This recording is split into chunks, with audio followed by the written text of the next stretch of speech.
A ver qué tal. Bienvenidos chicos, chicas, a este nuevo vídeo de Extremadura Fire, esta nueva entrevista, este nuevo material para el Confinablog que empezó el día 18, me parece, y que continúa hoy con David Caballero. David Caballero no es nuevo en el canal, ya es la segunda vez, es de esos insensatos que vuelven, ¿no? Con la invitación. Y para mí, estaba pensando estos momentos atrás, digo, ¿cómo presento yo a este hombre? Porque es que además es un tipo con un sentido del humor tan grande que llegó a permitirme un Tug Live. ¿De dónde te viene la energía? Yo qué sé. No tengo ni idea. Del monte. Segundo cao. Bueno, te puedo decir mil cosas si te doy a ti el cao, pero sí. Pero sí. Yo creo que la energía, pues naces con ella. Yo creo que me la transmite la montaña. Que hice en su momento, pero todo desde luego desde el respeto y desde la admiración. David Caballero es una de esas personas que cuando llega a un incendio y ve una casa que se ha quemado dice, oye, como en el fútbol, el ojo de halcón, no tenemos, pues ya me lo simulo yo. Algo así, ¿no? Más o menos. David, buenas tardes, ¿qué tal llevas el confinamiento? ¿Qué tal? Buenas tardes, Ángel. Pues aquí sobreviviendo. El no poder ir al monte me está matando, me subo por las paredes. Salvo eso, bien, porque tengo muchos entretenimientos y estoy aprovechando para meditar, aprender, leer, ya sabes. O sea, es un tiempo para crecer, definitivamente. ¿No tienes piedras allí para hacer eso de...? Sí, que tengo. Tengo aquí 4 piedrecitas molonas y en la terraza tengo un trocito de tierra. Sí. Ya tengo aleccionados a los vecinos. Sí que tengo. Eso del equilibrio de las piedras me resulta muy curioso, pero bueno, oye, también es muy... Dice muchas cosas. Más que nada le dije a David Caballero, digo, oye, me gustaría que me hablases en el canal de esto que tú estás promoviendo tanto, que es una serie de animaciones, una serie de virtualización de lo que es el flujos de calor, del humo, todo esto, y hablando con él y viendo el material que está colgando, o sea, a mí ya me estaba quedando loco porque digo, esto es que nunca lo he visto, es una calidad de videojuego de última generación, pero aplicado a nuestro mundo, al mundo de incendio forestal, el mundo de la interfaz urbano-forestal. Oye, me gustaría antes de nada que me contases cómo empezó tu relación ordenador y simulación. Buah, eso va de muy largo ya, ¿eh? Fíjate que en el año 89, ya ha llovido, pues empecé en la Escuela de Ingenieros de Montes pues, a hacer programación en los primeros ordenadores que había por allí y resultó pues, que me metieron en un proyectito de simulación de incendios forestales, que es Cardin. Y yo le dije al malogrado, fallecido ya, a Javier Martínez Millán, al que pues le vamos a echar mucho de menos, que fue mi director de todo este proyecto, le dije, oye, mira, Javier, yo te hago lo que quieras de simulación de incendios, pero a mí lo que me importa es ver cosas en 3 dimensiones. Bueno, pues tú haces un módulo de visualización. Y a partir de ahí, estamos hablando del año 90, cuando empezamos, pues empecé a hacer simulación visual con ordenadores en 3 dimensiones. Después estuve en la misma Politécnica, monté un laboratorio de simulación visual con estaciones gráficas muy potentes por aquel entonces, que era la Silicon Graphics. Hicimos un laboratorio de simulación, sobre todo forestal, ¿no? De ver cosas forestales.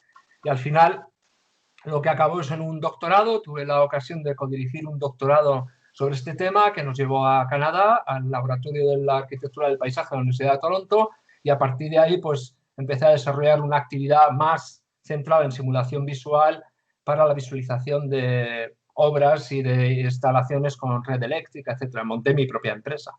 Hasta ahora, es decir, la simulación visual siempre ha ido de la mano conmigo, o sea, la visualización de datos, sobre todo visualización de datos de manera realista, resultados de simulaciones, de modelos numéricos, siempre ha ido de la mano. Ese ha sido, digamos, un poco el origen, ¿no? Después, claro, la evolución de estos años ha sido absolutamente astronómica, vamos, la capacidad que tenemos ahora comparada con lo que había en los años 80 y 90, ahora es tremenda. Lo que puedes hacer con un ordenador en casa, sobre todo con las tarjetas gráficas, es absolutamente espectacular, ¿no? Claro, porque vamos a ver, según hablas, vamos a ver imágenes de animaciones y de bueno, de cosas imágenes que son capaces, que eres capaz de producir o que seáis capaz de producir hoy día, pero ¿cómo Yo no sé, yo ahora mismo la verdad que si tuviese que hacer lo que tú haces en el 89, no tengo ni idea de cómo hacerlo. No tengo ni idea. Entiendo que ahora mismo se trabaja por capas, ¿no? Ahora mismo se está trabajando con el material que han creado en la última década o en los últimos 5 años. ¿Cómo fue empezar en esas 3 dimensiones desde cero absoluto? ¿O ya teníais una base o ya tirabais de personas que ya habían avanzado en este camino? Bueno, en los años 80 y 90, digamos que la simulación visual tridimensional era una actividad rara de investigación, la utilizaban los militares, empezaba de manera muy primitiva en el mundo de la animación para incendios, para el cine, pero había muy poco, muy caro, estaciones muy caras. Nosotros en la Escuela de Ingenieros de Montes, en la Politécnica, no nos podíamos permitir esas estaciones tan caras, así que empezamos a programar nuestros propios sistemas de simulación, sistemas muy sencillitos. Después hubo una inversión importante para tener sobre todo capacidad de dibujo de objetos tridimensionales y su piel, digamos las texturas y la iluminación, y eso ya no era tan sencillo. Al añadir texturas y propiedades a la superficie necesitas tarjetas gráficas o estaciones gráficas entonces que fueran capaces de dibujar cómo refleja y cómo refleja la luz en cada una de las superficies, el color, etc. Aún así, estábamos en los orígenes de los gráficos por ordenador, con lo que aunque teníamos esa capacidad, teníamos que programar mucho en C y en entonces el incipiente OpenGL, que son librerías gráficas, pero que había que hacer muchísima programación. Entonces era tan importante y tan difícil programar la parte gráfica como la parte numérica de simulación. A medida que fue pasando el tiempo, pues se fueron incorporando más capacidades gráficas en los ordenadores, sobre todo porque aparecieron las tarjetas gráficas, las GPU, Graphical Processor Unit, ¿no? Las GPUs lo que dan es una capacidad que tenían antes las estaciones gráficas en un ordenador normal. Y igualmente puedes programar efectos concretos de cómo funciona la luz y la geometría, cómo se mueve y demás, pero con un ordenador más sencillo. Poco a poco los estándares fueron creciendo y cada vez era más fácil invocar a funciones de sombreado, de movimiento de objetos, de iluminación, hasta la fecha actual. En mi caso, yo he tenido la ventaja de ir creciendo desde los orígenes hasta la actualidad. A medida que fue pasando el tiempo, se introdujo el mundo de los juegos por ordenador, que cada vez demandó más y más capacidad gráfica y, sobre todo, más rapidez en la producción. La producción de entornos inmersivos, entornos en los que tú eres un personaje más de la historia, en la que te puedes mover libremente. Hay objetos tridimensionales que unos son estáticos, pero otros están en movimiento y van cambiando. Y por ello empezó a fortalecerse los estándares de gráfico, pero sobre todo empezó a fortalecerse la capacidad gráfica de las tarjetas y empezaron a aparecer lo que son los motores de desarrollo de juegos. Esos desarrollos de juegos se tendrían que hacer esa complejidad de una manera más fácil, más intuitiva, ¿no? No tanto programando como utilizando los propios objetos, empezar a hacer librerías de objetos, empezar a hacer librerías de iluminaciones, de texturas, de animaciones, y de esa manera ir haciendo una librería de manera que tú después coges los componentes, los unes y vas teniendo tu historia montada. Eso es básicamente un motor de desarrollo de juegos. En la actualidad eso ha crecido muchísimo. O sea, en la actualidad un motor de juego ya prácticamente no se programa, se hace todo de manera gráfica. Se usan metalenguajes en los que funcionalidades se van conectando de manera gráfica. Y además todos los objetos, las animaciones, se ven además mejoradas o enriquecidas por, digamos, la propia reacción de los objetos y de los personajes dentro de los escenarios. Incluyes física, en la que tú dejas un objeto y cae o reacciona o colisiona, e inteligencia artificial, de manera que los objetos y los personajes son capaces de interaccionar con el usuario y entre sí. Es que se podría decir que Visual Simulation Lab creció a la par o en la misma época, en el mismo momento que Pixar, por ejemplo. No, un poquito posterior. De hecho, Visual Simulation Lab lo monté, es una empresita que monté pues, a mediados de los 90, estaba muy inspirado en efectivamente los trabajos de Pixar, de Pacific Data Image y otras grandes empresas del momento. Nuestro mentor fue TDI. TDI era la gran empresa de 3D en Europa, basada en Francia. La idea era siempre, o mi idea siempre ha sido aplicar esas tecnologías de visualización tan potentes para visualizar cosas complejas o difíciles, o visualizar el futuro.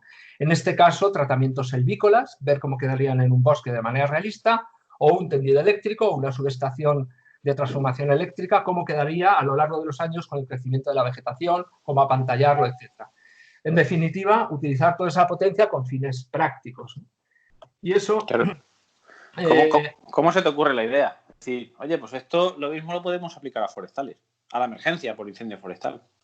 ¿Cómo llegas a esa unión? Porque el mundo de 3D y de animación ya tenía, en el mundo de entretenimiento, ya tenía ahí a lo mejor un sitio perfecto donde crecer y que sabes que vas a tener clientela.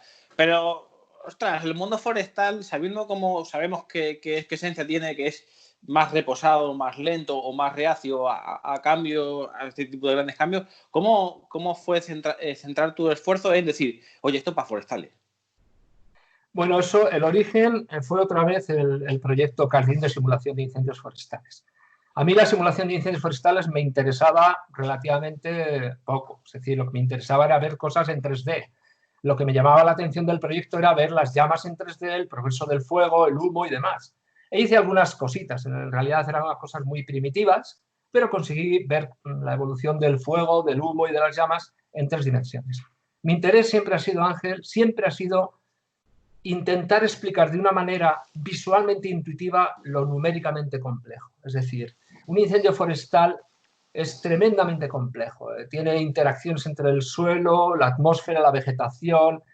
Son fenómenos termofluidodinámicos muy complejos con mucho movimiento caótico, difícil de simular, de hecho, y sobre todo cuando te bajas a la escala pequeña. Cuando ves una escala de paisaje, más o menos puedes hacer una simulación razonablemente buena. Pero en la microescala, en la escala de unos pocos decenas de metros, ocurren fenómenos muy complejos, de grano muy fino. Y ahí es necesario, desde luego, aplicar técnicas no solamente de simulación, sino de visualización. Y precisamente mi interés es trasladar esas complejidades de una manera visual. ¿Y por qué ha habido este salto desde los años 80, 90 a la actualidad? Han pasado prácticamente 30 años. ¿Y por qué he retomado todo otra vez? Precisamente por la posibilidad de hacerlo. Es decir, las tarjetas gráficas son muy potentes, no son tan caras, la tecnología hoy en día está a la disposición del que quiera, las plataformas de juegos, muchas son gratuitas y la potencia que tienes es abismal, y los modelos de simulación, en particular los modelos de simulación de fluidos o termofluidodinámica, están ahí, son gratuitos, muchos de ellos. Siempre me busco yo la vida con, ya sabes, licencias académicas. Yo soy muy de low cost, o sea que lo que haga yo lo puedo hacer absolutamente cualquiera. Lo que pasa es que tienes una fuerza de echarle más horas que un reloj. Que al final salen las cosas por ese tiempo que le dedicas, ¿no? Que no es tanto, no es un valor diferencial el material que utilizas, sino el tiempo que utilizas. Es verdad, así es. La curiosidad y el tiempo, has dado el clavo, es cierto. El tiempo ya sabes que no se tiene, se roba. Y de hecho, por eso hay que apostar muy bien a dónde tiras, porque el tiempo es limitado. Yo de verdad tengo una obsesión por intentar mostrar la complejidad de algunos fenómenos y algunas cosas concretas de los incendios en la interfaz urbano-forestal que son realmente complejos. Esos entornos en el entorno, sobre todo de la microescala, de una manera visual. A personas que en particular son los propietarios y los habitantes de las zonas de interfaz, que están, por defecto, están reacios, van a estar siempre a la defensiva que les enseñes nada, ¿no? Hasta que les muestras una imagen.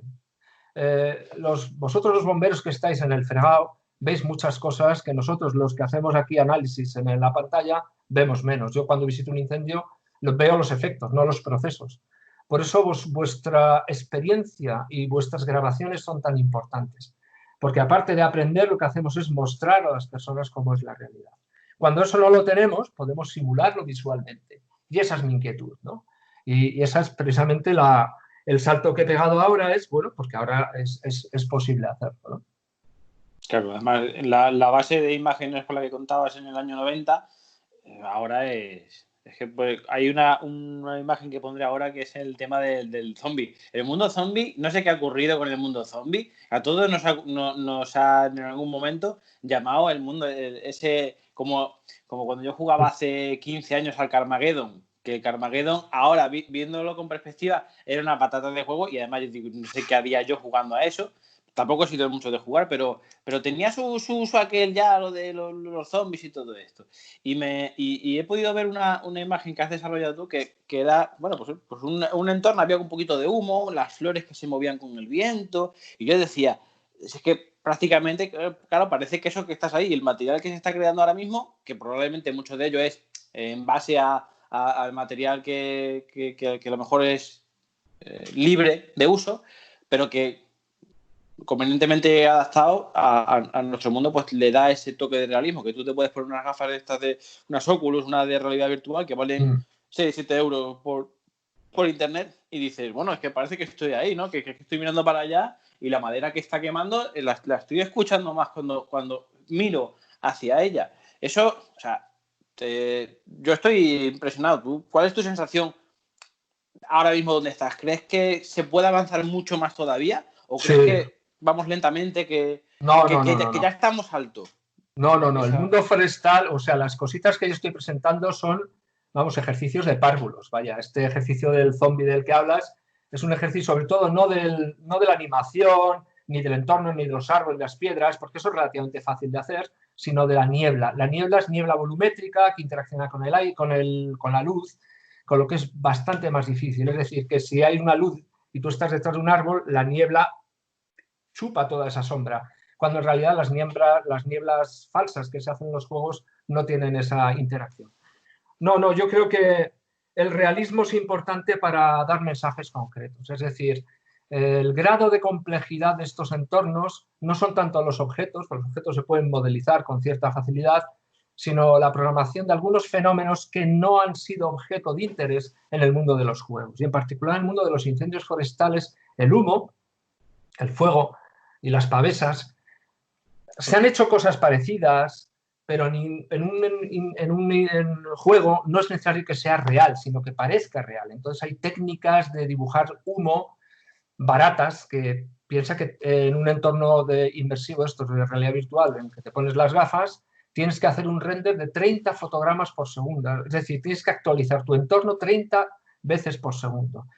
Las imágenes que ves por ahí hechas, sobre todo las del cine, se hacen, un fotograma puede tardar días en hacerse para dar ese grado de realismo. No vale, o sea, aquí lo que hay que hacer es dos cosas. Conseguir que lo que veas tenga una base física real, es decir, no te lo inventes, yo me puedo inventar el humo y queda más o menos bien, pero que sea exactamente, que tenga una base física del movimiento del humo, pues con sus termodinámicas incluidas, incluye tener que desarrollar primero la simulación en un resolutor de fluidos o termofluido dinámico y de todo eso trasladarlo, hacer un puente, programar un puente para trasladarlo a un entorno inmersivo. Y después en el entorno inmersivo buscarte la vida para que ese render se haga a 60 fotogramas por segundo. Eso es un poco lo que estoy aportando yo. Yo no quiero ni resolver simulaciones complejas ni hacer entornos maravillosos, sino mostrar un camino. Lo que se está haciendo ahora en realidad virtual en juegos está a años luz de lo que estás viendo. O sea, entornos alucinantes. Te vas a Steam, a cualquier mercado de juegos de ordenador de realidad virtual y alucinas. Pero lo que ocurre es que se desarrolla lo que la gente pide para divertirse. Claro. No para no es tan fiel a la realidad, sino es fiel a la demanda que hay del mercado. Entiendo que se podría llegar a muchas veces que eso, pues llegas a un incendio en un sitio donde ves las consecuencias del fuego, pero no entiendes qué fase ha seguido a la hora de quemar esa estructura, cómo ha avanzado el humo, cómo ha avanzado el fuego, cómo ha avanzado la pavesa. Eso no es muy difícil. Bueno, y me entiendo que se puede hacer, ¿no? El fuego deja sus huellas y puedes intentar montártelo en tu cabeza, pero ¿tú crees que se puede llegar al punto en el que una vez pasado el fuego, un vehículo que se ha quemado, pues tú dices, pues ha empezado a arder de tal sitio a tal sitio? Por aquí es donde empezó a pirolizar a lo mejor las gomas. Estas fueron las primeras. Hombre, más o menos tú lo entiendes, ¿no? Pero todo eso tú lo puedes llegar a decir. La situación es la siguiente.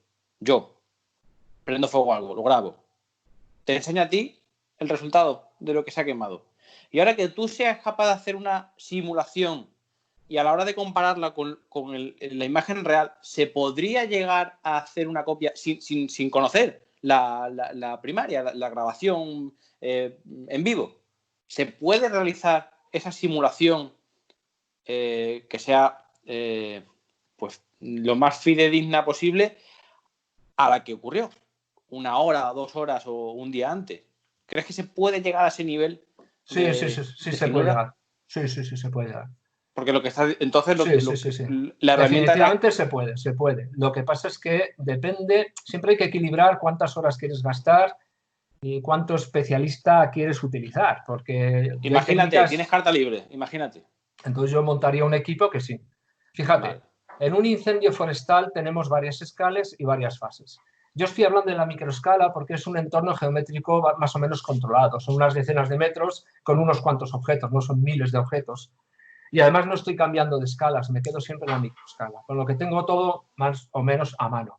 En ese entorno geométrico tan pequeño yo puedo permitirme el lujo de dar un grado de realismo alto a los árboles con sus ramas, sus hojitas. Hay técnicas para hacerlo de manera que salga barato en términos de tiempo. Pero es que además puede incluir fenómenos como la combustión, las pavesas y el humo. Son 3 elementos en los que yo voy trabajando más. El humo, por ejemplo, tenemos 3 humos en una simulación. El humo de pequeña escala, que ese se puede hacer con un humo falso, muy barato, con unos, digamos, unos planos que miran siempre a la cámara y proyectan una textura de humo que se mueve y da el pego. El segundo es el humo inmersivo o el humo envolvente, que es en el que yo he estado trabajando un montón de meses. Es esa niebla de la que te hablo. Es un humo volumétrico, efectivamente, que no es denso en todos los sitios igual.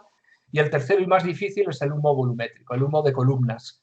Un humo de manera que cuando se desarrolla una columna y tú la ves desde el aire, tú cambias de postura y ves cómo interacciona la luz, aparecen las sombras y se va moviendo. Es un volumen. Para eso hay técnicas complejas porque tienes que definir una textura volumétrica y después tienes que aplicar unas técnicas como técnica de ray merging, que vas trazando el rayo desde la cámara hasta la fuente de luz, viendo todo lo que ocurre por el camino. Es decir, hay técnicas para hacerlo. ¿Cuán complejo lo quieres hacer? Depende del tiempo y del dinero. Yo creo que merece la pena con las técnicas que hay ahora y el hardware que hay ahora, con un relativo poco esfuerzo y aplicando estas, digamos, técnicas que más o menos estoy descubriendo, estos workflows, estas recetas, se puede llegar a un grado de realismo bastante alto con un coste razonablemente bajo. Es decir, no estamos hablando de una producción AAA o una producción de Hollywood, estamos hablando de algo que vamos a hacer nosotros. Lo importante no es tanto el realismo como la historia que cuentas, el mensaje que quieres dar, los elementos y cómo interacciona. Entonces, cuanto más realista, cuanto más inmersivo, más te va a convencer y más capacidad educativa va a tener. Claro. El momento en el que creas esa reconstrucción, se entiende que se podría utilizar incluso para temas voy a posibles aplicaciones, ¿no? No solamente, o sea, se me ocurre la formativa, se me ocurre el decir, oye, incendios a lo mejor que a todos nos han impactado, nos han marcado o han tenido un impacto elevado. Poder revivirlo por las imágenes que podemos grabar nosotros, pero además navegar por el incendio. Imagínate que tenemos una simulación total desde el minuto 1 de la ignición al el minuto siguiente después de la extinción, ¿no? De que ya no hay humo. Pues se podría navegar, se podría entender cómo ha evolucionado este fuego de una forma visual, pero es que además para el tema de aseguradoras, para el tema de esto, se puede demostrar o se puede incluso saber qué grado de fortaleza tiene esa estructura ante una determinada intensidad de fuego. Bueno, ¿Estas aplicaciones las has contemplado? ¿Crees que se puede? Sí, claro que sí, pero aquí hay 2 planos, Ángel, que debemos diferenciar. Primero es la simulación numérica de los fenómenos, en el cual estamos utilizando programas de dinámica computacional de fluidos y de termofluidodinámica como Fire Dynamic Simulation, que es el FDS. ¿Bien? Entonces son modelos físicos que requieren unas entradas de datos complejas y requieren bastante capacidad de cálculo. Los resultados son pues, matrices de números, geometrías que tienes que convertir en entornos concretos de simulación visual. Entonces aplicas componentes visuales para sacar adelante esa simulación de la que tú hablas. No obstante, es muy importante hablar de cuál es el cometido de tu simulación visual, y casi siempre nos vamos a quedar en una escala pequeña. Estábamos con que tú te estás centrando mucho en la microescala. Microescala, mesoescala y macroescala. Diferenciamos los tres: micro a centímetro, decímetro, meso metros y macro a cientos de metros. Bueno, eso es así para otro tipo de simulaciones. En el tema de la interfaz, la macroescala es el paisaje, la mesoescala, digamos que es la urbanización o el entorno del tejido urbano forestal. En la microescala estamos hablando de la vivienda y el jardín y su entorno. Entonces, la microescala estamos hablando de unos pocos de metros. Ya meterse en el detalle de cómo es una ventana o qué ocurre en una ventana o en una terraza o en esos detalles, estaríamos hablando de la nanoescala de la interfaz, que ya pues prácticamente son cosas muy concretas, ¿no? Pero sí, estamos centrándonos ahora en lo que es el entorno de la vivienda, el jardín y los elementos. Es un poco, esa es la idea, ¿no?, de la microescala. Con las animaciones que tú estás haciendo, ¿se puede ver cuán resistente es una estructura, independientemente de los materiales? ¿Una estructura sea más eficiente o más resistente ante el envite de un... Creo que tengo la cámara apagada y no me dices nada. ¿Lo tengo? Ah, lo tenía apagada. No me has dicho nada. ¿Qué más da? No me estás mirando. Quiero decir que con estas animaciones que tú estás haciendo, con estas pruebas, se entiende entonces que cuando impacta el frente de fuego una estructura, depende de esa morfología, será más resistente o no, o es independiente. Bueno, a ver, yo ahora estoy en la fase más fácil, que es decir, intentar descubrir cómo circula el aire en la microescala en 2 dimensiones.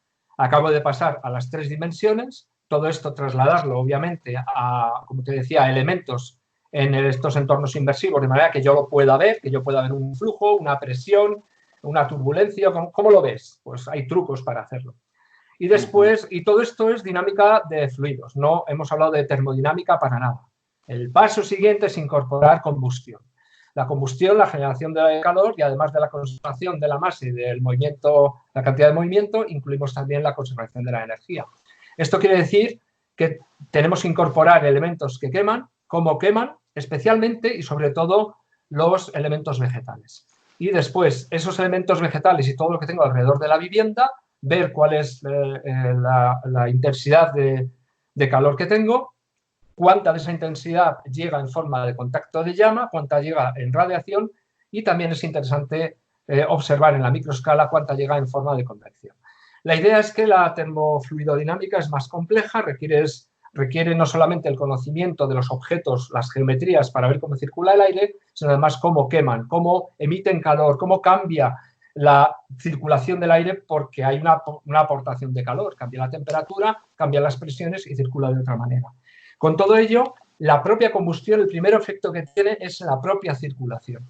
Si yo preparo los entornos para que esa combustión sea menos eficiente, quitando combustible o cambiando la estructura de cómo va a circular el viento, antes de que ocurra, después puedo controlar la intensidad de esa combustión y, por tanto, el calor que puede llegar a la vivienda. Otros factores importantes es la colocación, la posición de los elementos de la vivienda y cómo están recibiendo esa dosis de calor, si por contacto, si por radiación, etc. Eso lo que hace es acoplar dos geometrías, la geometría de la emisión de calor con la geometría del cuerpo que la recibe. Y finalmente tenemos toda la reacción de ese calor en el objeto que está recibiendo, si es combustión, si es degeneración o lo que sea. Si es el plástico, pues ya sabes que se funde, etc. La idea es hacerse preguntas de competencia. ¿Qué es lo que ando buscando? En una casa, ¿qué es lo que me importa? ¿El impacto térmico de radiación en un muro? Pues poco me va a importar eso. Por mucho que sea, aunque sean 40, 50 o 60 kilovatios por metro cuadrado, poco me va a importar. Me importa quizá más los puntos que pueden ser más vulnerables. Los acristalamientos, los bordes de los aleros, los tejados. Son 3 puntos, las aberturas, pero sobre todo esos 3, ¿no? Acristalamientos, los bordes de los tejados, los aleros, y los tejados, las tejas. ¿Por qué? Porque son puntos por donde donde puede ocurrir un efecto que tiene como consecuencia la entrada del fuego, del humo y de las pavesas dentro de la vivienda. No es tanto la destrucción de la vivienda per se, sino hacer una vivienda vulnerable porque está creando entradas al fuego. Que si se puede hacer, pero todo esto sería una simulación numérica. De hecho, el proyecto WeView, de lo que se trata es de eso, de ver primero esas combustiones cómo son, cuál es la curva de emisión de calor, después de ver estas geometrías de cómo se expone un elemento a esa fuente de calor y después el grado de afectación a los puntos concretos, a estos escenarios de nanoescala, digamos ya, por donde puede entrar el fuego.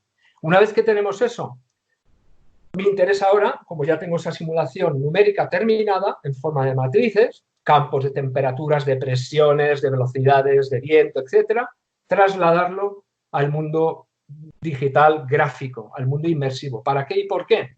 Para entender procesos concretos, es decir, ¿cuál es la dosis de calor que debe recibir un paño de cristal de una ventana para que se rompa?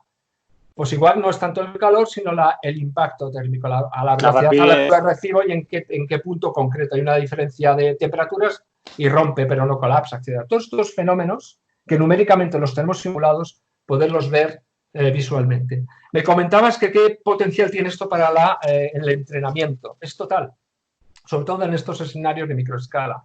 Yo te decía que el entorno inmersivo es la escala del humano, o sea, no nos levantamos más de este 1,5 metros, 2 metros, o como mucho 3, 4, 5 por encima para tener una visión general, pero estamos en la escala humana. Por eso los elementos que disponemos es en un entorno geográfico pequeño y bastante detallados. Para ver una simulación de toda la urbanización se puede hacer, será el paso siguiente. Hay que bajar la resolución. Y ahora estoy hablando de resoluciones centimétricas o incluso más pequeñas. En la resolución de los modelos numéricos hace falta mucha más finura. Para verlo visualmente necesito mucha más finura, pero yo no puedo tener escala centimétrica en 2 kilómetros, ni mucho más, ni mucho menos en 20 kilómetros. Esas simulaciones es suficiente tener una simulación como las que tenemos hasta ahora hechas en FlamUp o en Farsight. Es más que suficiente. Aquí estamos hablando de crear, de agobiar, digamos, ¿no? De cómo puedes agobiar a alguien no solamente con que hay fuego, que lo ves en un mapa. No, es que lo tienes detrás, es que el humo lo tienes allí, el GLP te está saltando, lo estás escuchando y solo te falta asfixiarte con el humo. Y tienes que tomar decisiones. Y el tiempo es en tiempo real, es decir, tienes que tomar decisiones con respecto a lo que estás viendo. Analizar, bueno, de todo este follón que se te ha montado, ¿cuál es el punto crítico? Igual que los puntos críticos en la gestión de los incendios, aquí tenemos que ver cuál es el punto crítico de todo lo que estoy viendo. Pues evidentemente los palets al lado del GLP, porque el GLP te va a soltar un dardo y el dardo te va a quemar el árbol y el árbol te va a crear un problema. Ese tipo de análisis se puede hacer muy bien en estos entornos inmersivos. Además, acoplar toda la filosofía y la técnica de juegos. Los juegos, hacer un juego no es una broma, requiere toda una ciencia. Una de las cosas que me dijo un experto en juegos, me dice, mira David, está muy bien todos estos escenarios, pero es que el usuario no pierde nada. Es decir, tú vuelves otra vez al mismo escenario y vuelve hasta que aprende. Hazle que pierda algo. Y entonces, pues, ha cambiado mi filosofía y cada entorno es diferente. Has perdido la casa, esa casa no vuelve a aparecer. Aparecerá otro escenario, pero anterior la has perdido. Es un poco premio-castigo, ¿no? El castigo es que pierdes la casa, el premio es que la has salvado. Hombre, yo ahí discrepo, mi experiencia con simuladores es muy limitada, pero lo poquito que he hecho de simulación en dirección técnica de extinción de incendios en Sailaf, mira que la simulación de ellos, o sea, es muy diferente a la que tú estás ahora mismo creando. Evidentemente ya han pasado unos años, ¿no? Y por la ley de Moore, que te dice que cada 2 años se dobla la potencia de tarjetas gráficas y todo esto, pues claro, es que en 2 años es un mundo en el mundo de este mundo. Yo recuerdo estar ahí en la dirección técnica, subido en este sitio, te ponen a lo mejor en un puesto de mando avanzado, te ponen en un vehículo o te ponen en un helicóptero, te ponen en un avión de coordinación. Y tú lo primero pierdes la noción del tiempo. Y tú sabes que estás en un juego. Pero si crees en ello, si te lo tomas en serio, tú lo personalizas. No estás perdiendo nada. No estás ni volando realmente, pero tú lo personalizas. Entonces, eso de que lo refuerza más el castigo y el premio, lo refuerza. Pero yo veo el valor de todo eso que estás diciendo. Pero claro, es mucha información, son muchos datos lo que se supone que tienes que integrar por cada segundo o por cada frame. ¿De dónde sacas todos esos datos, toda esa información de la inflamabilidad y la combustibilidad que tiene el entorno? Bueno, hay que decir que lo que dices es muy cierto. SailLab, la verdad es que es algo absolutamente pionero, muy útil, y tiene ese nivel justo de realismo para que te lo creas, porque tú acabas haciendo que eso es real, aunque se ve que no es real. De hecho, ellos cuando pasas 10 minutos ya te has metido dentro. De hecho, ellos utilizan la forma de hacer árboles fácil, la barata, la de 2 poliedros, proyectándoles un mapa de un árbol, etcétera. Hoy en día eso está muy superado, pero es perfecto para lo que pretende, porque va orientado justamente a la toma de decisiones y a estar un poco en el entorno. De lo que yo hablo es de crear entornos muy realistas, para que no el técnico, que podría ser, pero sobre todo personas que no son del ramo, propietarios y habitantes de zonas de interfaz en particular, que vean sus propios entornos en esas situaciones. Es decir, tú estás viendo tu jardín muy bonito, pero en caso de incendio se va a echar una niebla, que es el fuego cuando se aproxima, un humo tonto que aparece por aquí y por allá, pero cuando pasa al frente se hace de noche, una noche naranja. Tú lo conoces bien, que has estado en el prueba varias veces. Todos esos realismos añaden un montón. Para conseguir ese realismo tenemos, como te comentaba antes, esta tecnología muy, muy potente, iluminación para hacer nieblas volumétricas, todo eso está ahí, las herramientas, la paleta de colores está ahí. La cuestión es qué hacer, cómo hacerlo, ¿no? Yo creo que es la clave, la historia que quieres contar, el mensaje que quieres dar. Ese es el verdadero valor añadido. Y desde luego para hacerlo hace falta datos, desde luego. Los datos que son genéricos, pues yo no voy a modelizar una bombona de gas, la compro porque ya está hecha, el modelo 3D realista, y la compro y la pongo. Pero hay otras cosas que no, por ejemplo, un GLP con su dardo no se ha hecho nunca en realidad virtual. No existe eso porque a nadie le ha interesado. Pues ahí tienes que ponerte a ver qué herramientas tienes y ponerte a programar cosas concretas, lo que es un dardo subsónico de un GLP, ponerte a leer, sacar todo, programarlo y que visualmente sea lo más parecido a la realidad. Y después, algo que me llama o me interesa muchísimo es capturar la realidad. Para que un propietario no vea una casa parecida, sino su propia casa, con sus propios árboles en ese entorno. Y para eso tenemos que definir geometrías. Las geometrías se obtienen hoy en día de una manera sencilla, modelizando en SketchUp o en 3D Studio, tu casa y demás. Pero hay elementos complicados de modelizar, sobre todo los árboles. Tú puedes poner un árbol de librería, ponerlo ahí y ya está. Pero exactamente tu árbol, con su densidad, con la sombra que ofrece, etcétera, no se puede hacer tan fácilmente si no utilizas técnicas como la fotogrametría, ¿no?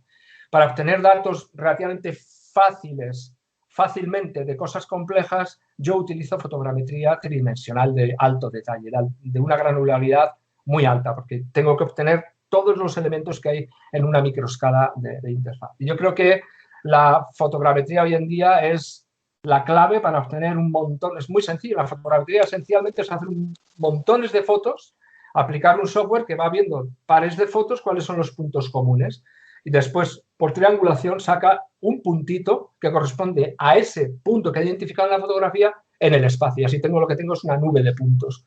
Una nube de puntos que me describen los árboles, los objetos, la casa. Si has dejado el coche, a veces ya he aparecido yo mismo, que estaba volando el dron, y aparezco en el modelo 3D porque estaba quietecito. Esa es la clave. Ese es el punto de partida, la geometría. O sea, vale, geometría, datos igual a geometría, básicamente. Sí, bueno, la geometría, digo, capturar la realidad. La realidad tiene estos puntos que te da eso, la geometría, los volúmenes de las cosas y el color. El color después es muy importante mantener la custodia del color de cada punto porque luego lo voy a asociar a un material. Ese material va a ser importante no para el tema de la aerodinámica, sobre todo para el tema de la termodinámica, es decir, qué material es, cómo quema, cómo absorbe calor, etcétera, etcétera. Con lo que el color que capturemos lo vamos a custodiar a lo largo de todo el proceso que vamos haciendo con esos puntos que obtenemos hasta llegar al escenario 3D con los materiales que corresponden. La fotogrametría que llevas a cabo, ¿qué hardware, qué material utilizas para hacer esa toma de información, de imágenes? Mira, Ángel, hoy en día lo puedes hacer con un teléfono móvil. Yo he hecho algunos modelos con mi móvil. Se trata de hacer un montón de fotos de una manera más o menos sistemática, de varios puntos de vista, para que el software pueda hacer esa triangulación con bastante robustez. ¿Bien? No obstante, se utilizan cámaras de fotos normales, una cámara de fotos de bastantes megapíxeles. ¿Por qué? Porque cuantos más megapíxeles, más puntos vas a poder parear y más precisión vas a obtener en la posición de los puntos. ¿Qué es lo que ocurre? Que un modelo fotogramétrico de una lámpara, de una taza, la puedes hacer con tu móvil, haces unas cuantas fotos, lo metes al firmware y tienes el modelo 3D. Pero de una vivienda con sus vegetaciones alrededor, necesitas puntos de vista en varias alturas, en una órbita, una especie de cúpula, y vas haciendo órbitas por esa cúpula de una manera sistemática. ¿Tienes que producir voxel? Bueno, los voxel en realidad es una discretización del espacio. Capturamos esas fotografías, creamos esos puntitos y, claro, no tienes que perder de vista nunca para qué quieres esa información. Esa geometría, al final, yo la voy a enchufar a un modelo numérico, a FDS, a la simulación termofluidodinámica de cómo va a quemar y cómo se va a mover todo, o una simulación de dinámica computacional de fluidos. Y estas soluciones tan complejas casi siempre utilizan mallas tridimensionales. Dividen el espacio en cubitos pequeños y en cada cubito tienes unas propiedades y esos cubitos se llaman voxel. Voxel es un nombre que ahora suena exótico, pero es un término que se lleva usando desde los años 80. Significa elemento o píxel volumétrico. La gracia de esos voxeles es que podemos ver cuántos puntos caen en cada una de esas celditas y hacer unos estadísticos para determinar la densidad de puntos que tengo y el color que le añado a esa celdita.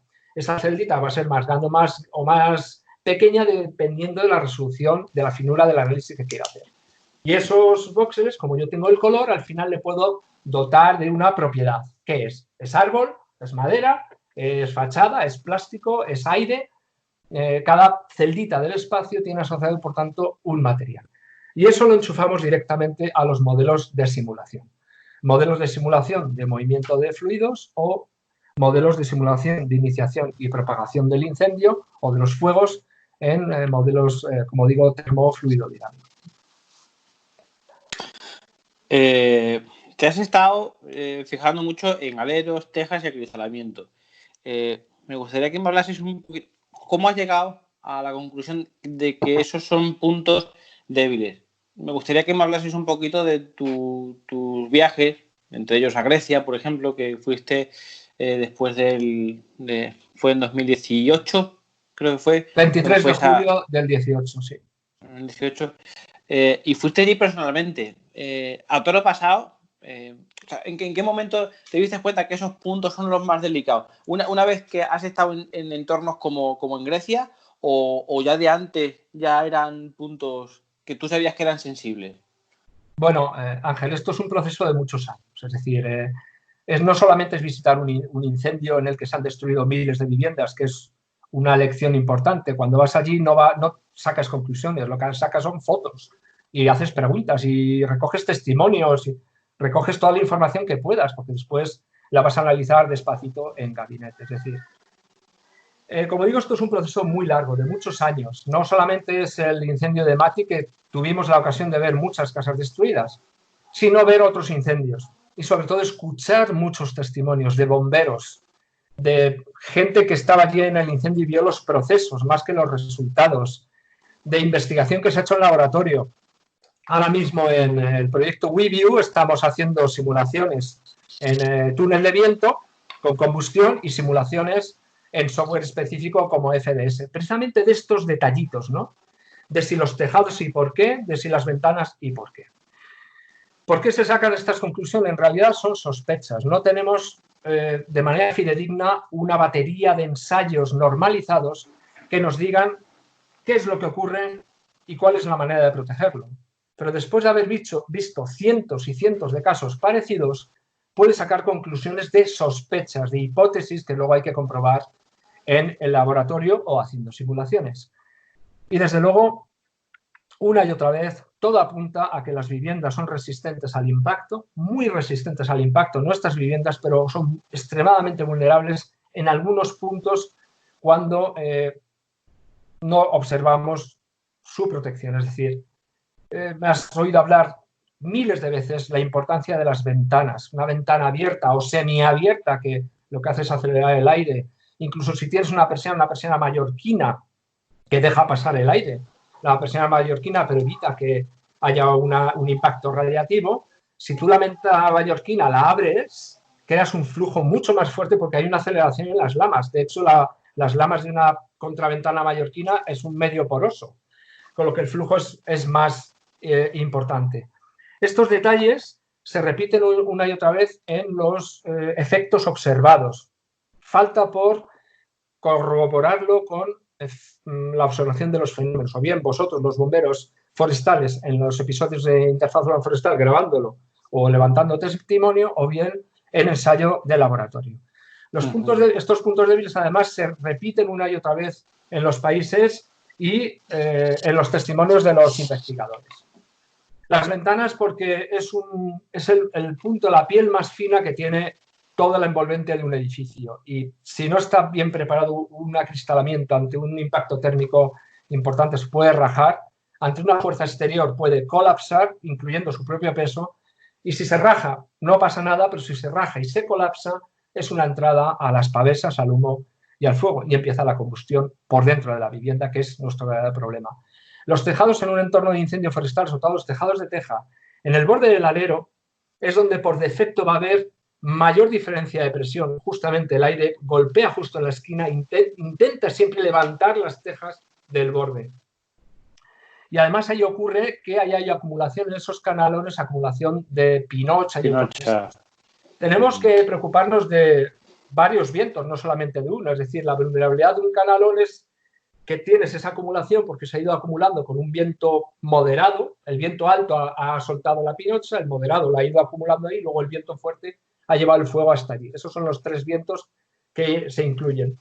Pero en ese canalón, si hay una combustión, por pequeña que sea, como hay contacto de llama, puede ocurrir que ese contacto de llama en una combustión no tiene por ser muy fuerte, vaya quemando los elementos que haya combustibles allí y finalmente empiece una combustión que acaba en la destrucción de la cercha o del tejado, vamos, de toda la estructura del tejado. Sí. O sea, tú puedes tener una cubierta de un material muy resistente como barro o este tipo de teja, pero si la tienes llena de pinocha es como si la tuviese... Bueno, si tienes quizá llenas de pinocha y tienes la posibilidad de que haya una entrada. Es decir, cuando tú tienes en una teja una combustión muy local y hay un cambio de temperatura muy grande, la teja se puede romper, crack, un poquito, se puede mover un poquito y ese poquito es suficiente para que poco a poco vaya entrando el combustible, el fuego dentro de la estructura del tejado.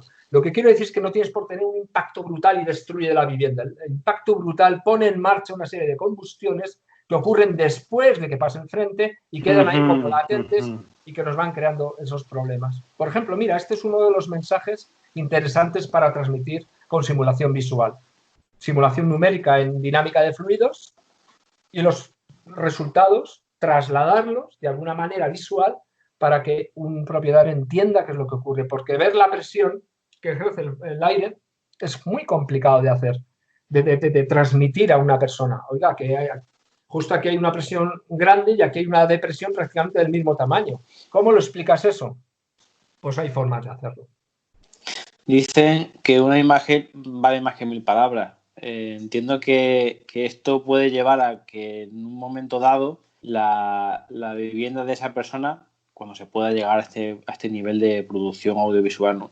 Decirle, caballero, póngase usted estas gafitas. Que el señor llegue, se la ponga y vea su casa y diga, hostia, dice, pues esto es lo que le puede ocurrir. Sí, tiene esto así. Se podrá llegar a ese nivel de... Porque la gente dice, no, pero vale, sí, muy bien. ¿Vendrá el fuego o no vendrá? ¿Pero cuánto me va a costar a mí ahora poner esto y ponerlo de allí? Y dice, pues mira, pues espérate, ven aquí, campeón.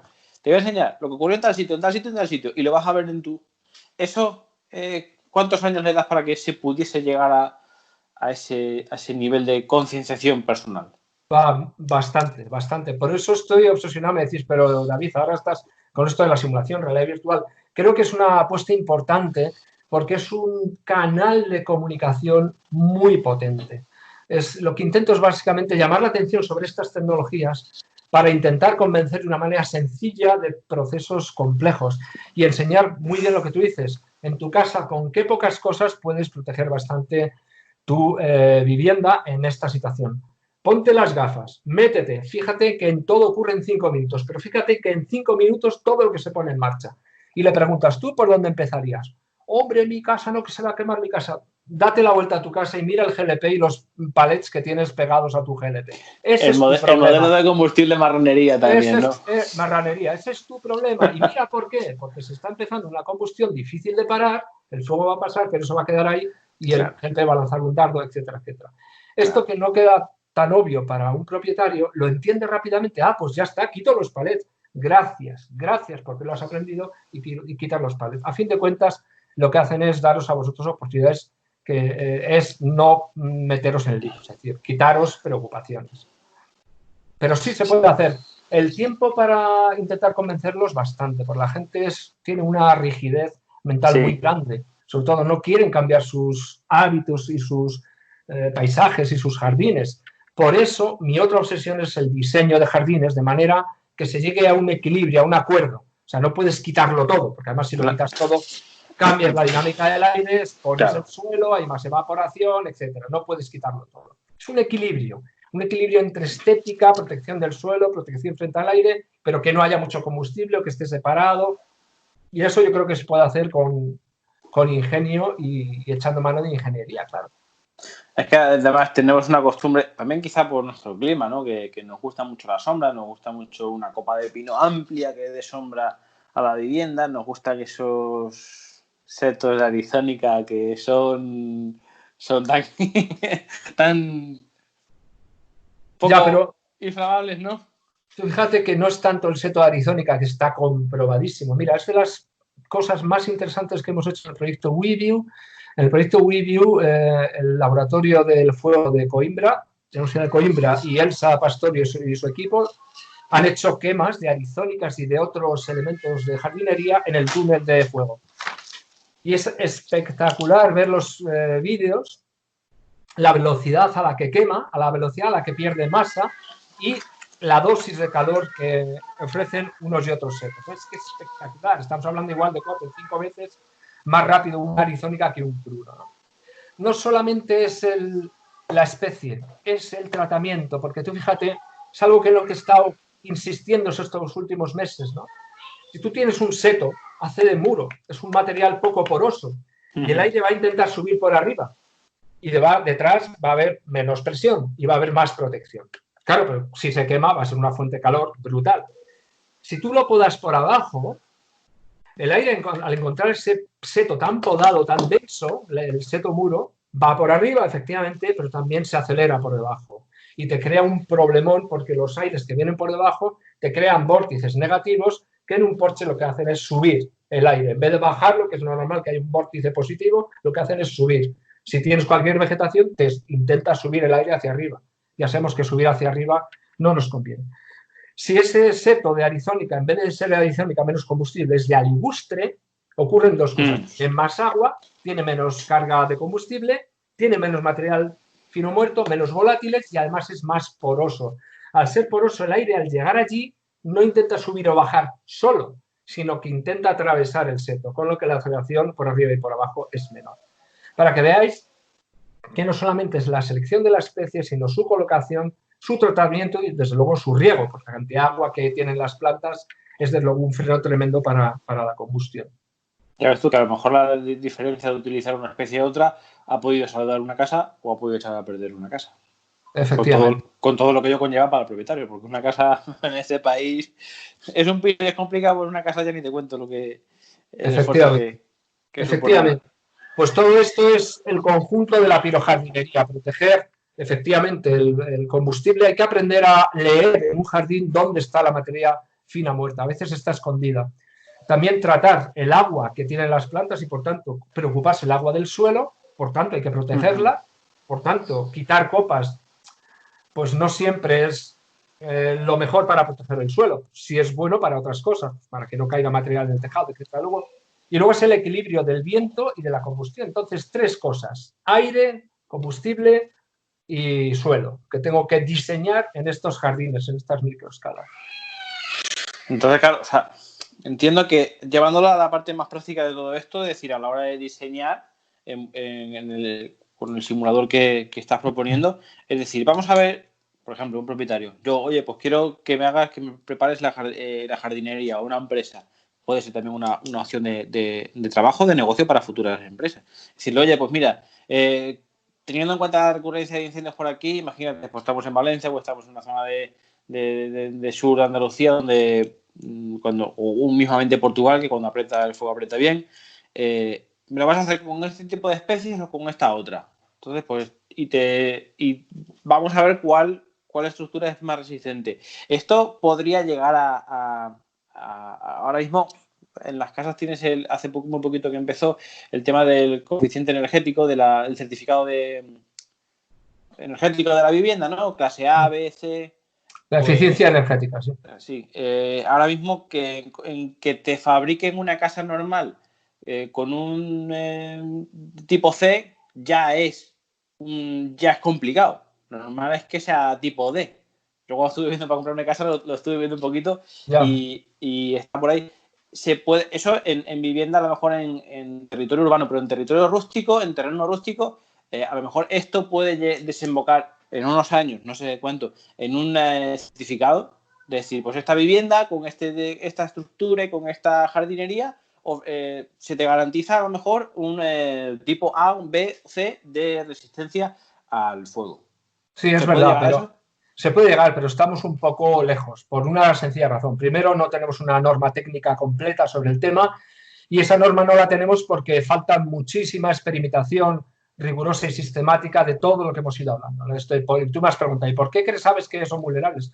No es que lo sepa, es que son sospechas de observaciones. De hecho, hay que comprobarlo en laboratorio. Habría que hacer una serie de ensayos, de ahí sacar una norma y a partir de la norma crear una certificación. Sería, para mí, perfecto. Ahora es simplemente llamar la atención sobre los componentes de estos escenarios de microescala de interfaz, que parece que son los que más pesan. Desde luego, la jardinería se puede ir avanzando en cosas que aparecen muy obvias en los incendios, ¿no? Las especies muy combustibles que queman y no paran de quemar, las cosas menos obvias, como por ejemplo el nivel de agua, el riego, y las mucho menos obvias que se ven menos, como lo que te comentaba de la variación del régimen de circulación del aire. Es decir, cómo cambiando los elementos de una jardinería estoy cambiando la circulación del aire. Todo ello bien ensayado, al final lo que tiene son situaciones tipo a la que puedes reflejar tu propio entorno, tu propio jardín y tu propia vivienda, y entonces saber hasta qué punto estás expuesto o no expuesto a una cosa u otra. Pero desde luego es ideal. Lo que sí se podría avanzar, más que en las viviendas, es en el tema de la infraestructura crítica. La infraestructura crítica tiene un aspecto importante, que es que hay que hacer lo imposible para poderla proteger por su propio carácter crítico. Y en la diseño, estudio, análisis de infraestructura crítica, sí se podrían aplicar estas técnicas de simulación numérica y demás de las que estamos hablando. Tengo por ahí el niño. Sí. Imagino que lo estarás escuchando. Está contento y tiene buenos pulmones. Eso tiene, ¡buah! Maravilloso. Te ponen los oídos a veces que vamos, que... Entonces, básicamente, a la hora de tener en cuenta, dejando ya viviendas o interfaz urbano-forestal, esa porosidad, esa permeabilidad al viento, que es el que más nos juega la mala pasada de restar humedad, de arrimar la pavesa, arrimar la llama, ¿no? O sea, bueno, yo creo que la porosidad es algo que estoy estudiando muy en detalle en estas simulaciones de dinámica computacional de fluidos. Hay una experiencia tremenda de elementos porosos en las barreras cortavientos en agricultura. Hay muchas publicaciones, modelos, ensayos de laboratorio, ahí la tira. Y me llama la atención cómo no aprovechamos ese conocimiento para la protección de las zonas de interfaz. La zona de interfaz está expuesta a vientos todo el año. A incendios forestales puede que alguna vez, pero abiertos todo el año, con lo que es interesante hacer diseños que tengan en cuenta los elementos constructivos y de vegetación. Y en particular los elementos porosos. El elemento poroso lo que hace en cierto modo es regular de una manera ordenada la cantidad de aire y cómo llega a una vivienda, esa presión a la que llega. Y desde luego tiene otros efectos beneficiosos, como que La climatización.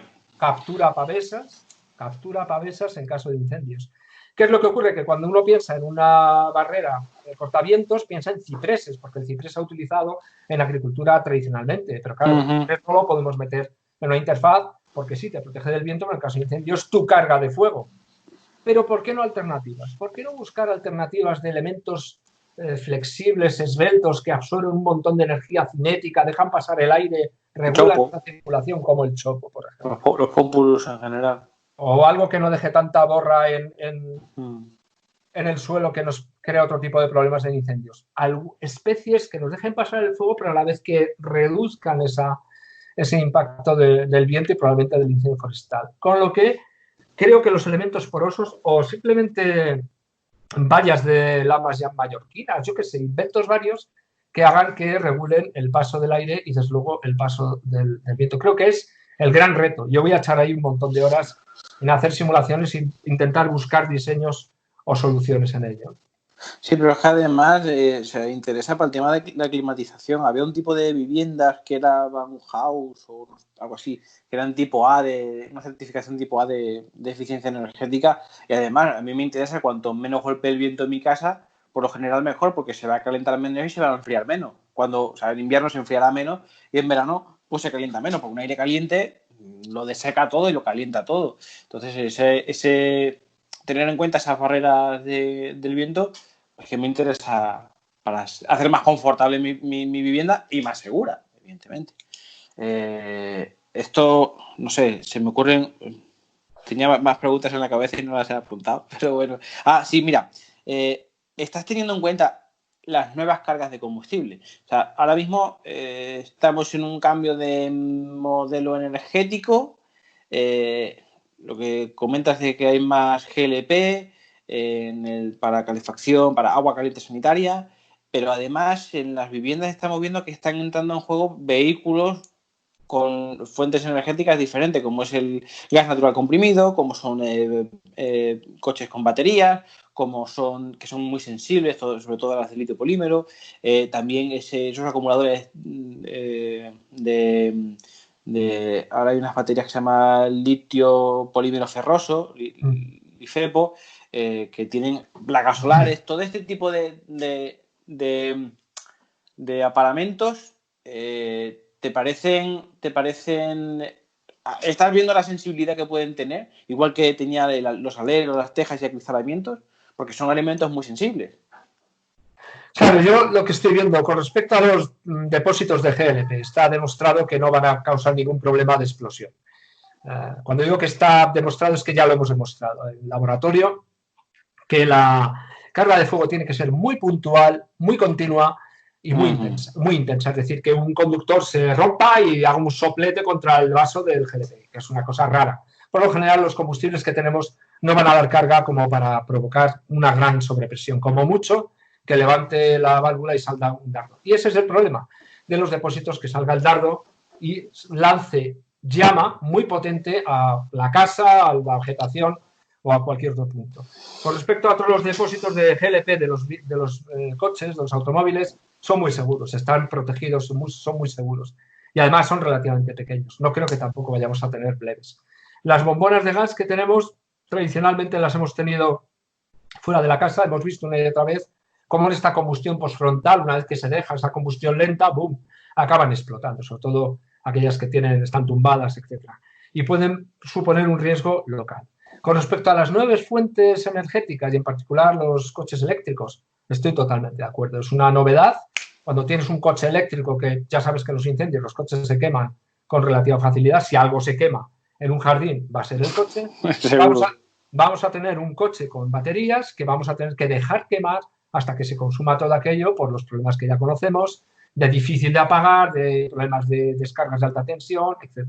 Yo no soy un experto, he leído muy poco sobre el tema, pero sé que es un problema y todavía está por protocolizar. Sé que hay algunas cosas protocolizadas, pero suponen un verdadero error. De todas maneras, es un riesgo más para el operativo que para las personas. Es decir, para las personas que están allí confinadas, pues tienen que tener muy claro que su casa puede aguantar bastante el paso de un frente de llama de unos pocos minutos, que tiene que observar algunas cosas muy concretas. La primera, obviamente, es la difusión del humo dentro de la vivienda, la segunda son las combustiones exteriores y las pequeñas combustiones que pueda haber. Pero fuera va a estar quemando cosas, incluyendo el propio vehículo. Pero cuando tenemos el operativo que entra, ya sea bombero forestal, urbano, estructural, me da igual, a una zona de interfaz en la que tenemos estos nuevos elementos y otros, de luego son riesgos añadidos, sobre todo en la situación postfrontal. Una cosa que he repetido una y otra vez es que no tenemos un protocolo de estabilización de escenarios post-incendio de zonas de interfaz, porque es una situación bastante inestable. Te he comentado algunos casos al que añadimos el que tú muy bien apuntas de los coches eléctricos con baterías que nos pueden dar mucho problema. Luego hace falta protocolo de estabilización de zonas post-incendio de interfaz urbano-forestal, sin duda alguna. Nos hace falta volver a los incendios. Somos muy pocos de volver a los incendios. Somos muy pocos de decir, o sea, cuando acaba la emergencia, venga, ya que venga aquí la reconstrucción. Bueno, pero en el interfaz la emergencia, ¿cuándo acaba? Es que es muy complejo, porque fíjate, Mati hubo un problema de muchos fallecidos en muy poco tiempo. 78 personas muertas por la calle en el agua en la primera pasada. Luego subió la tasa de fallecidos a 102, pero los 78 primeros estaban allí. ¿Cómo gestionas todas esas pobres personas fallecidas en la calle? Eso es una gestión que tienes que saber hacer. Y eso no ocurre cuando pasa el frente de llama, ocurre una vez que ha pasado el frente de llama. Luego, en la interfaz urbano-forestal, insisto, sobre todo si hay víctimas, hace falta protocolos más rigurosos de saber qué hacer en la situación postfrontal, porque es cuando de verdad empiezan cuando siguen los problemas, ¿no? Eso de volver a los incendios, que el incendio no se ha acabado, es una emergencia de interfaz, has de estar dentro y has de estabilizarlo. ¿Qué propones? Yo, pues, estudiar los incendios que han ocurrido, aplicar un poco de sentido común y aprender de otras emergencias. Cómo se gestiona una emergencia con muchos fallecidos, una catástrofe aérea o cosas así. ¿Cómo estamos gestionando ahora lo de la COVID? Con cientos de muertos, fíjate lo que está ocurriendo, Ángel, es que es apabullante. A mí no me entran las cifras en la cabeza. Son 4 catástrofes aéreas diarias de fallecidos. ¿Cómo gestionas eso? Entonces, creo que hay que aprender de otras emergencias y aplicar sentido común. Aviación Civil quizá ahí lleva la delantera en todo, también lleva muchos años y es una organización que se lo ha tomado muy serio, tampoco queda otra, pero creo que la metodología que ellos siguen, ojalá hubiese ese tipo de equipos. Hombre, hay equipos especializados, hay brigadas de investigación de incendios forestales y tal, pero no está tan desarrollado ni muchísimo menos como aviación civil, como esa investigación que llegan a hacer ellos. Yo creo que ahí hay un campo enorme de aprendizaje que no se está transmitiendo. Yo llevo en incendios de 2007 y si he aprendido algo, desde luego ha sido de forma más que nada autodidacta o porque uno se ha querido mover o ha tenido interés. Pero yo no veo, y seguro que hay alguien que luego responde, no, pues en tal sitio hay un equipo. Vale, sí, pues lo conocerán en su casa, pero en mi día a día lo normal es tener una actitud reactiva ante la emergencia.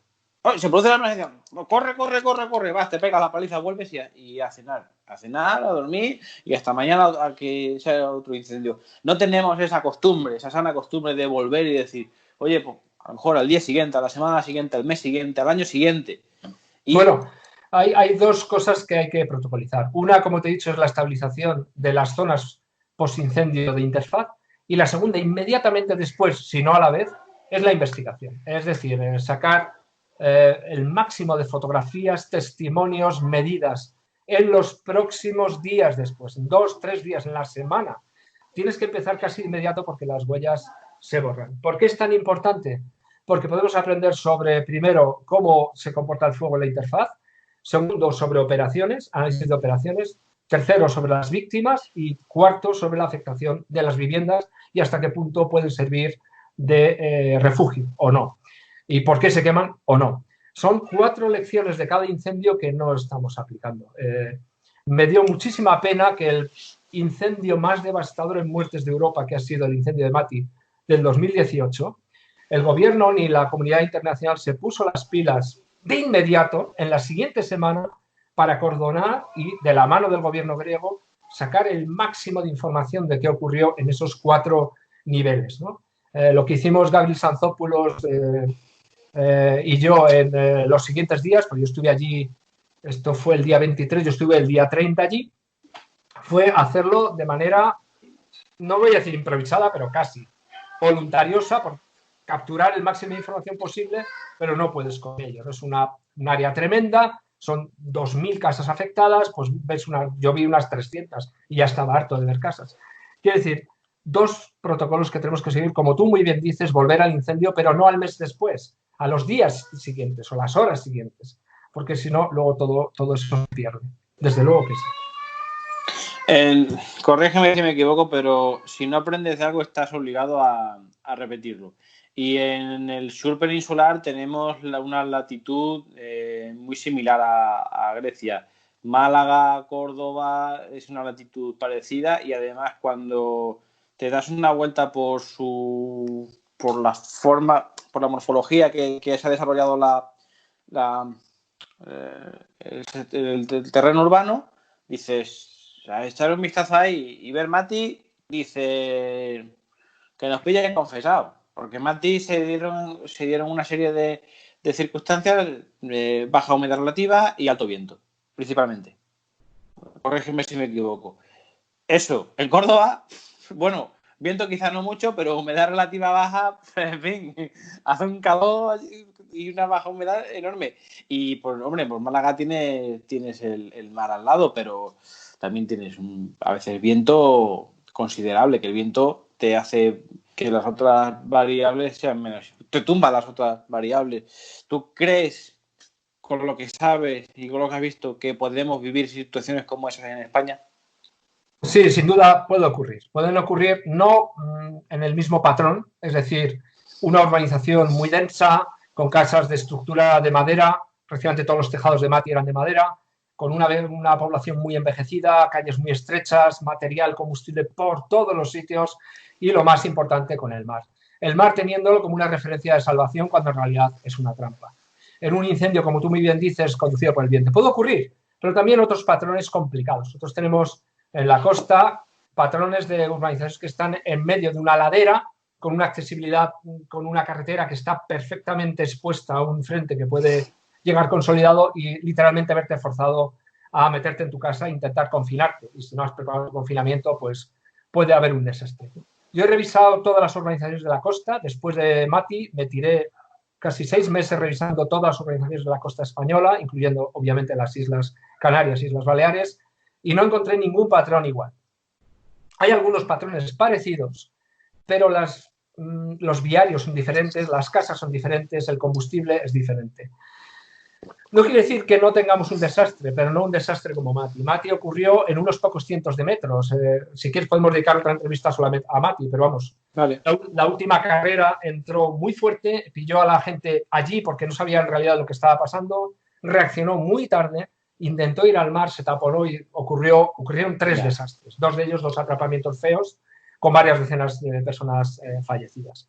Con lo que la respuesta es sí, con nuestros patrones pueden ocurrir esos o desastres más grandes todavía. Yo creo que es más significativo lo que ocurrió en Pedrógao. Eso sí que es un escenario muy, muy español, de atrapar a la gente en las carreteras, incluso en varios cientos de ellos, y tener decenas, si no centenares de muertos. Eso puede ocurrir perfectamente. Tenemos una gran responsabilidad, porque en el momento en el que una persona o un colectivo posee un conocimiento, seguidamente tiene una responsabilidad. Claro, si no sabe, claro, Ángel, pero es que es muy complejo. Yo no hago más que escucharos a vosotros que estáis en el fregado y me contáis cosas que aviso. Es que la realidad va más allá que la ficción. Es decir, es complejo. Y transmitir mensajes concretos de una manera fácil, sobre todo intuitiva, que el propietario o el habitante que esté allí, el turista que esté allí, rápidamente, de una manera rápida, lo aprenda per se, Esa es una de mis obsesiones, porque por mucha ciencia que hagas, por muchos planes que hagas, al final yo me he encontrado con planes muy elaborados, al intentar implementarlos, se quedan en nada. ¿Por qué? Porque no entran, no cala. No cala, se quedan, sí, oye, que hay que quitar esto, transformar, poner, sí, bueno. Y el ayuntamiento tampoco puede decir nada sobre el diseño de un jardín, por precisamente lo que tú decías, porque no hay una norma. Con lo que yo creo que es más una cuestión de convencer a través del juego serio, ¿no? El juego puede ser no jugar, puede ser un vídeo, puede ser esto que te estoy presentando de realidad virtual. El hecho de plantearte escenarios y tú qué harías, ¿no? Ay, pues no me había dado cuenta de esto. Pues chico, ahora lo has visto y no te lo he tenido que explicar, lo has visto tú. Yo creo que es la forma más inmediata y más efectiva de enseñar cosas concretas, mensajes muy fáciles, muy concretos, significativos, uno cada vez a un público objetivo cada vez. Esa es la forma. Y mediante, ya te digo, con pistas visuales, juegos interactivos. Con imágenes, en definitiva, una imagen vale más que mil palabras, y si es la imagen de tu vivienda... Interactividad. El cajón de arena es también una herramienta fabulosa. Antes de terminar la entrevista, hay dos preguntas que se lo hago a todo el mundo. Oye, al principio del vídeo de esta entrevista te pudimos ver, vimos tu yo del pasado, del principio de los 90. ¡Qué canalla! Un tipo joven, esbelto. Delgado, melenudo. Tenía pelo, ahora ya se me ve aquí el helipunto. El cartón, sí, como la muñeca. Oye, ¿qué le dirías a ese David Caballero de 1990? Que no pierda la curiosidad, que sea un poco más riguroso en todo, no tan alocado, que se centre en las cosas que importan, no picotear, centrado, pero sobre todo que no pierda la curiosidad por las cosas. Que vamos, que estoy muy contento del legado que tengo de él, porque la curiosidad todavía la tengo. Me veo en esas imágenes del 93. Esos días, en ese laboratorio, pues no había horas. O sea, había muchos días que me quedaba allí toda la noche haciendo cosas, ¿no? Y me empujaba nada más que la ilusión, el interés, la curiosidad, ¿no? Y eso yo creo que no puede faltar. Y eso es lo que le diría, que no perdiera la ilusión. Esa conexión con lo que estás haciendo, ¿verdad? Pues tomo nota en parte de ello. Y me gustaría que me propusieses a alguien que para ti, sobre todo relacionado con el mundo de la emergencia, no tiene por qué ser solamente incendios forestales, alguien que a ti pues en un momento dado te haya encendido la bombilla o te parezca una persona interesante para compartir su perspectiva o su historia. Bueno, yo estoy muy del lado de la investigación. Yo creo que del operativo, una de las personas más interesantes que he conocido ha sido José Antonio Grandas, de Protección Civil de Galicia. Ese es un nombre que has de considerar. Y yo, no de operativo y demás, pero sí te pediría que entrevistaras a Elsa Pastor, que es una persona extraordinariamente interesante, con ideas muy interesantes. Y luego tengo un buen amigo fuera de España, pero español, que es Guillermo Reiner, el Imperial College. Yo creo que son dos personas con un nivel muy importante que te pueden dar una visión sobre la realidad del fuego, sobre cómo se mueve el tema de la movilización y el tema de transferir eso a aspectos prácticos muy potentes. Estos tres nombres, José Antonio Grandas, Guillermo Rein y Elsa Pastor. A Elsa Pastor la conozco en persona, muy buena gente. Y a Guillermo Rein lo tengo... Ayer precisamente estuve viendo su Twitter que él participó en un documental del Titanic, hablando de... O sea, que fuerte el profesor Guillermo Rein. Sí, creo que sí, efectivamente.